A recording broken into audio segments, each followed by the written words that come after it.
दिन इंदिरा जी ने मुझे एक कमरे में बुलाया पार्लियामेंट के कि ये आप नौजवान आए हो, आप शोर करने के लिए नहीं आए हो, पार्लियामेंट में बोलने के लिए आए हो। मैं इस चीज के खिलाफ हूं कि आप हाउस ही नहीं चलने दोगे, तो हाउस नहीं चलने देना है तो इलेक्ट होके आते क्यों हो? आप ऑपरेशन करते रहो, लेकिन ह्यूमन राइट्स वायलेशन नहीं होना चाहिए। मैं हमेशा पार्लियामेंट चलने के हक में रहा हूं। जो पार्लियामेंट में आपने देखा सुना, तो why should I comment that? आपने भी सुना, मैंने भी सुना, सब अपोजिशन की तकरीरें भी आपने सुनी, रूलिंग पार्टी की तकरीरें भी सुनी। अब मैं यहाँ जज नहीं बैठा हूँ जजमेंट पे कि किसने अच्छा बोला, किसने बुरा बोला, किसने सच बोला, किसने सच नहीं बोला। I am nobody to decide that. अपने अपने व्यूज सबने बताए, अपोजिशन ने भी बताया, और सबको मौका मिला, अवसर मिला अपनी अपनी बात रखने का। हमेशा जब पार्लियामेंट्री अफेयर्स भी 3 दफा रहा हूं और जब लीडर अपोजिशन भी रहा हूं, मैं हमेशा पार्लियामेंट चलने के हक में रहा हूं। मैंने कई बार कहा है, कई जगह कहा है कि जब मैं पहली दफा चुन के आया था और कुछ अरसे के बाद मैं यूथ कांग्रेस का नेशनल प्रेसिडेंट बना था, तो उस वक्त कोई 40-50 के करीब यूथ कांग्रेस के लोग जीत के आए थे।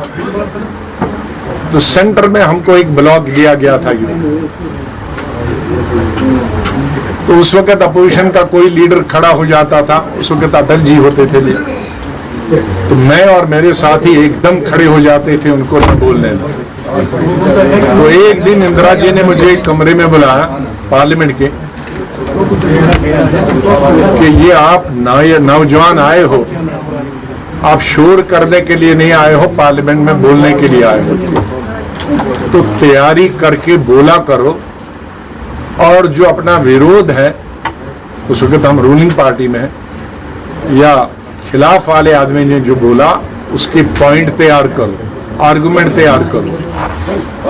लेकिन लीडर को अपोजिशन के न रोकने से या न बोलने से या उसको रोकने से तुम लीडर नहीं बन सकते। मैंने वही बात 1982 की या 81 की अभी तक याद रखी। जब कभी भी किसी भी पोजीशन में हमारे साथियों ने हमको कहा कि विरोध करेंगे, हमने कहा हम तकरीर में विरोध करेंगे, पार्लियामेंट को छोड़कर विरोध नहीं करेंगे। और आपने एज लीडर अपोजिशन मेरी सैकड़ों तकरीरें होंगी कि कितने अपोजिशन गवर्नमेंट की, लेकिन तकरीर में की। तो मैं इस चीज के खिलाफ हूं कि आप हाउस ही नहीं चलने दोगे, तो हाउस नहीं चलने देना है तो इलेक्ट होके आते क्यों हो? जीत के नहीं आना चाहिए, फिर तो घर से ही विरोध करते रहो। हाउस में जाने का मतलब है कि आप अपने national issues, international issues, domestic issues, लोगों की problem, economic problem, social problem, जो भी प्रॉब्लम्स हैं, उन प्रॉब्लम्स को पार्लियामेंट में सरकार के सामने रखें। और जब आप वॉकआउट करते हो तो गवर्नमेंट सबसे ज्यादा, कोई भी गवर्नमेंट खुश होती है जब अपोजिशन वॉकआउट करता है, क्योंकि वो अपने कानून पास करती है। तो अगर अपोजिशन वॉकआउट करता है, पार्लियामेंट में नहीं रहता है, तो वो गवर्नमेंट की मदद होती है, गवर्नमेंट का विरोध नहीं होता है। मैं एज एक्स पार्लियामेंटेरियन बता, ये भी एक बहुत बड़ी बीमारी है। एक दफा जो मिनिस्टर रहता, वो जिंदा रहने तक मिनिस्टर बन के ही रहना चाहता है, फिर वो इधर घुसता है, इधर घुसता, उधर घुसता। तो घुस घुस के वो कोशिश कर रहे हैं, अभी जहां कब मिलेगी तब तक वो घुसते ही रहेंगे। लेकिन जो नहीं थे बेचारे, जो डीडीसी थे, बीडीसी थे, ये उसमें 3 गुना एडिशन हुई है 3-4 महीने। अब लेकिन मेरे को ही फैसला करना है कि चलाना है कि नहीं चलाना है। देखो, ऑपरेशन जितने भी सिक्योरिटी फोर्सेस के होते हैं, एज चीफ मिनिस्टर भी मैं रहा हूँ, हमने उनकी हमेशा सपोर्ट की है। सिर्फ मेरा एक ही चीज था एज चीफ मिनिस्टर कि आप ऑपरेशन करते रहो, लेकिन ह्यूमन राइट्स वायलेशन नहीं होना चाहिए और गलत किसी को एनकाउंटर, फॉल्स एनकाउंटर नहीं। और यही वजह है कि मेरे वक्त में जब फॉल्स एनकाउंटर हुआ था, 3 लाल चौक से मजदूरों को उठाकर, रेडी वालों को उठाकर जब उनको दिखाया था कि 3 पाकिस्तानियों को हमने मारा, मैंने कब्रें खुदवा के 13, जिसमें एसएसपी और इंस्पेक्टर पुलिस वाले थे, तकरीबन मेरे ख्याल में अभी भी 17 साल से वो जेल में है, तो उसके बाद किसी ने जरूरत नहीं की।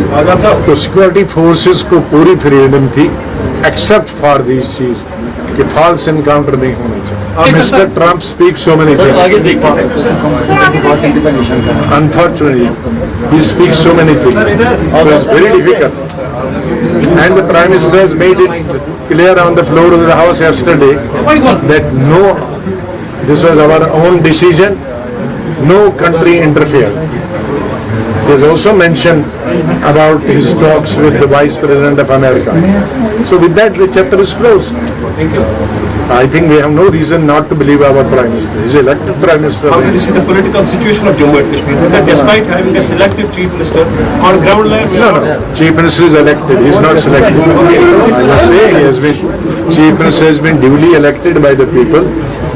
So we cannot blame Chief Minister that he is not elected. He is elected, duly elected by the people.